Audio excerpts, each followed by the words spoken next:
Hello class, my name is Brielle, and today we are going to be talking about how consumers, which are us, make choices and how certain changes can affect those choices.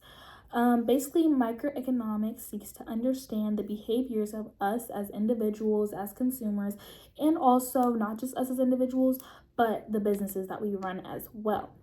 I can speak for most people when I say that most people are trying to get the most out of, their money while still staying in their budget. So an example of this would be like you go to the grocery store and you have $40 to spend to buy groceries for that whole week, Monday through Friday.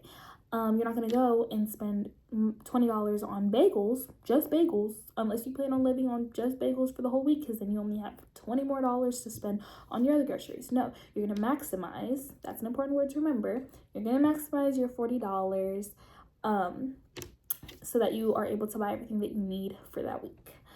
So we're going to be using a scenario to better understand this.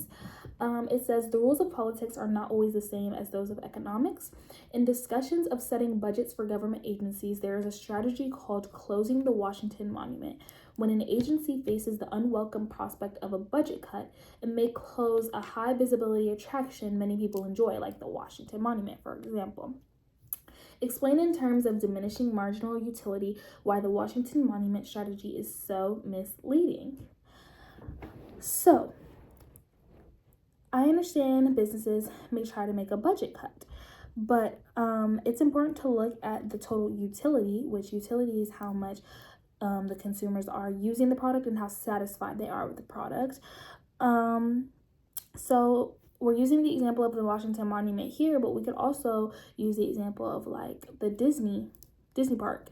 And if Disney completely shut down one of its biggest rides, like Space Mountain or something like that, or just if Disney completely annihilated the Cinderella castle, that's an attraction that people come to see, and it would drive them to maybe not be so interested in Disney anymore.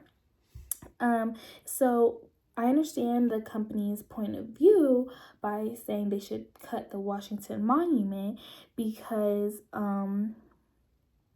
the substitution effect means consuming less of a more expensive good. So this big attraction is obviously costing the company a lot of money because they have to keep pouring into it for it to continue to thrive and be an attraction, but they have to consider the money that they're getting back because it's a highly visited attraction that people enjoy going to and make a lot of stops to. People will leave their own hometowns, their own states to stop in Washington just to see the Washington Monument.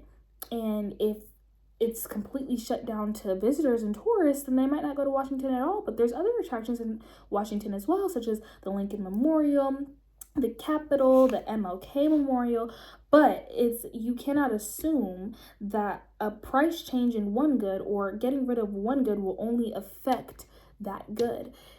So cutting the Washington Monument could affect the entire state's economy as a whole because people might not be flying out to see the Lincoln Memorial or the MLK Memorial because the Washington Monument isn't there. So that doesn't seem like a trip that they would be able to maximize their profit going to.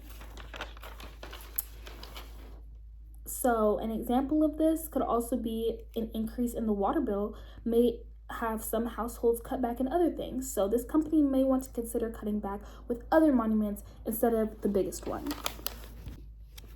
Another concept that I want to explore is the difference between total utility and marginal utility, and is it possible for total utility to increase while marginal utility decreases? Yes, it absolutely is possible, and I'll give you an example. So let's say you buy a box of pizza, and another concept I like to explore is the difference between total utility and marginal utility, and can total utility increase while marginal utility decreases? And yes, it absolutely can, and I'll give you an example.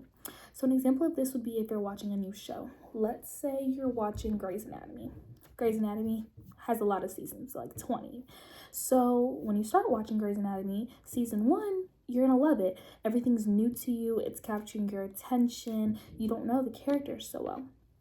season 2, now you know the characters a little bit better. You're starting to feel like more connected to them, more connected to their story, so on and so forth. By the time you reach season 10 or so, it's gonna feel okay. Like, I'm not really surprised by things as much anymore because I know the characters very well. I know what they're inclined to do, but I still enjoy the show because every now and then they do hit me with a curveball. So I'm going to keep watching it. By the time you reach season 18 or 19, it starts to feel like it's being dragged. You may not enjoy it anymore. You may watch it less, whereas you used to watch it every night. Now you may be watching it twice a week. Now you may be forgetting that you even like the show and going back to watch it as like a comfort show, but it's not really something that you look forward to. So your marginal utility is decreasing because you're not receiving extra enjoyment from the TV show. You're not receiving more enjoyment, but your total utility is increasing. I'm sorry, did I say marginal utility is decreasing? That's what I meant. It's decreasing. But your total utility is increasing because overall you do enjoy the show. I mean, you're still watching it, you still enjoy it, you still know the characters, you still build a connection with the show, but you're just not receiving any extra enjoyment from it. You don't look forward to it the same way that you did when you were watching season 1. You're not as surprised, as interested. You're not left on cliffhangers in the same way that you were in season 1, 2, or 3. And so that's an example of marginal utility decreasing while total utility is increasing. So yes, they may both have the word utility in them, but they are not the same thing. They are similar and can be easily mixed up, but they are not the same thing. One can increase while one decreases. So thank you guys so much, and I hope that I was able to clear everything up for you.